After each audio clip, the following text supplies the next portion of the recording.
خوش آمدید کہتے ہیں آپ کو ایک بار پھر. علماء کرام ہمارے ساتھ موجود ہیں. سیگمنٹ ہے ہمارا عالم اور عالم. جناب قبلہ مفتی سہیل امجدی صاحب, قبلہ مولانا عمران بشیر صاحب, قبلہ مفتی عامر صاحب, مولانا کمیل مہدوی صاحب, سب کا بہت بہت شکریہ. اور اس بس سیگمنٹ کا میں بغیر کسی تمہید کے بس آغاز کر دیتا ہوں تاکہ ہم زیادہ سے زیادہ سوالات کر سکیں انشاءاللہ.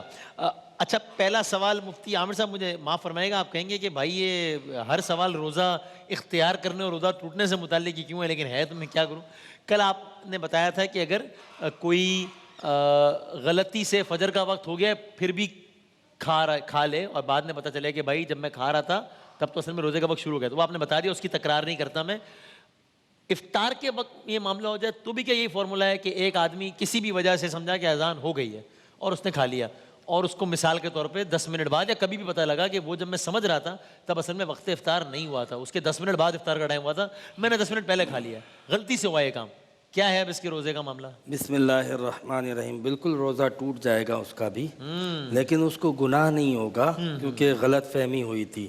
کیونکہ روزے کا جو وقت ہے اس سے 1 سیکنڈ پہلے بھی کھانا کھا لیا ٹوٹ جائے گا. وہ جو مسئلہ ہے وہ الگ ہے کہ کسی شخص کو یاد نہ رہا اور کھا لیا پھر خیال آیا, صحیح, وہ تو الخطا والنسیان رفع عن امتی کے تحت تو نبی کریم علیہ السلام نے فرمایا کہ خطا اور نسیان میری امت سے معاف ہے.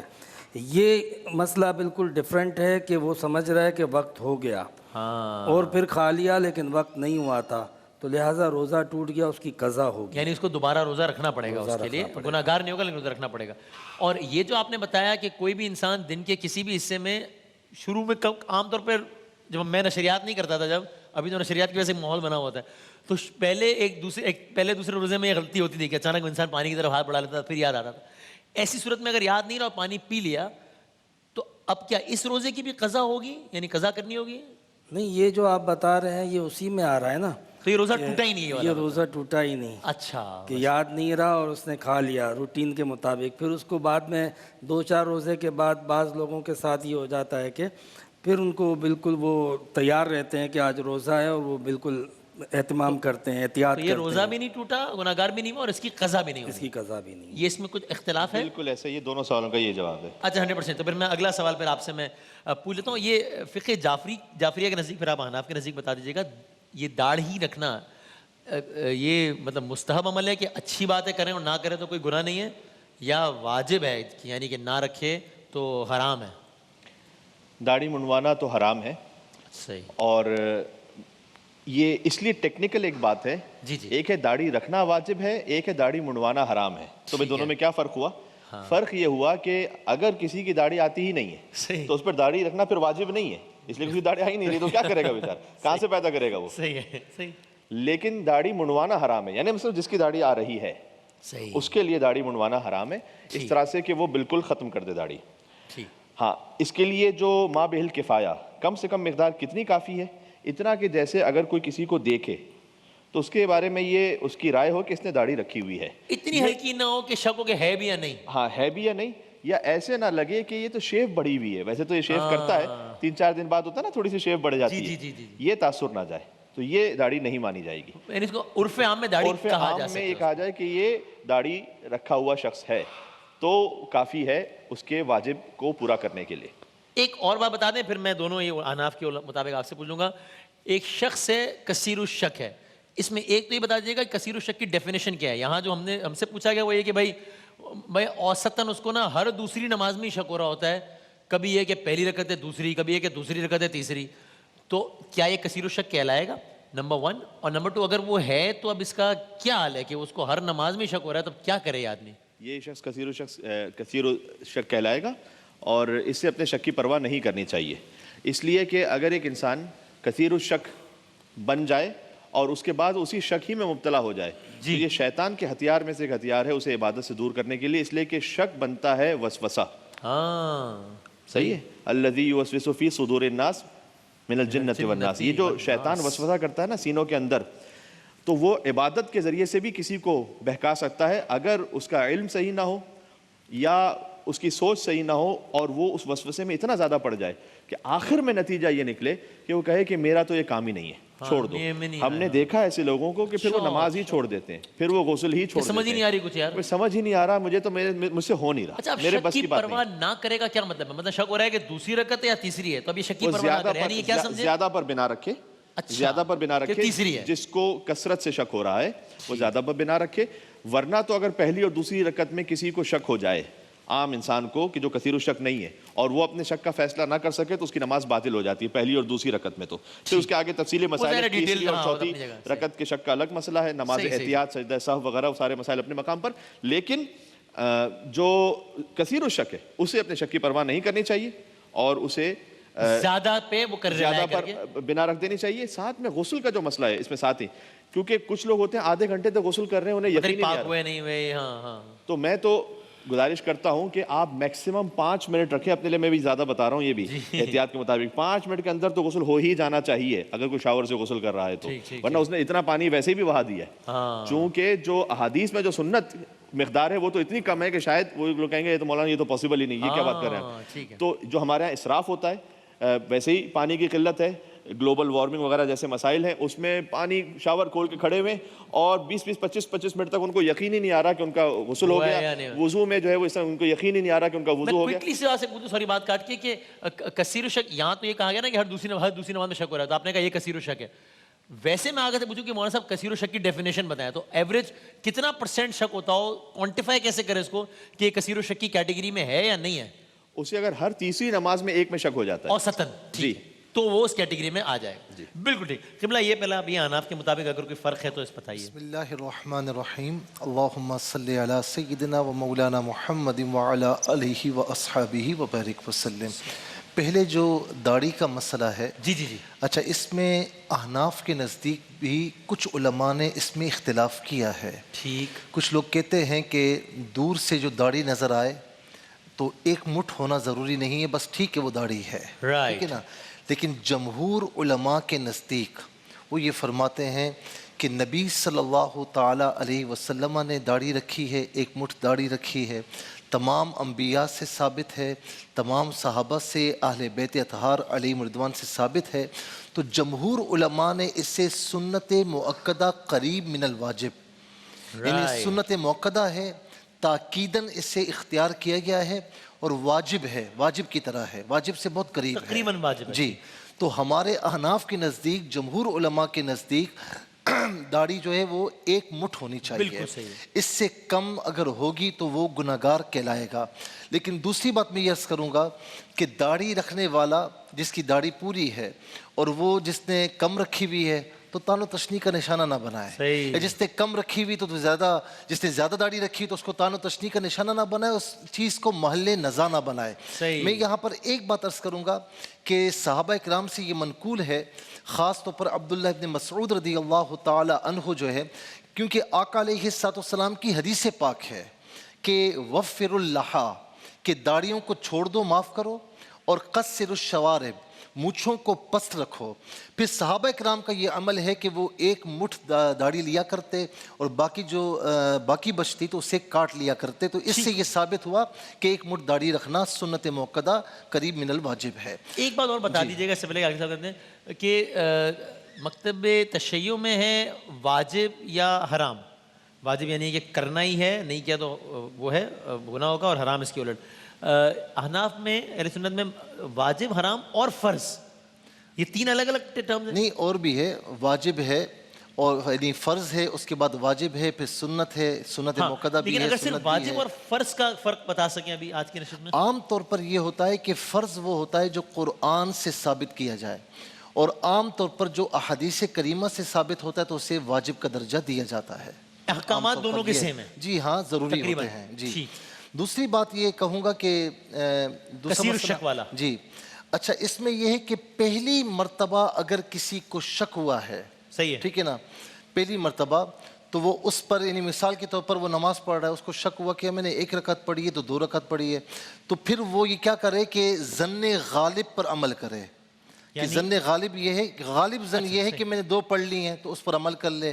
لیکن کہیں پر بھی نہیں آ رہا اور درمیان میں ہے, تو پھر یہ کہ اس کے ذہن میں اگر ایک آ رہا ہے کہ 1 پڑھی ہے 2 پڑھی ہے, تو پھر وہ کہے کہ میں نے 1 پڑھی ہے.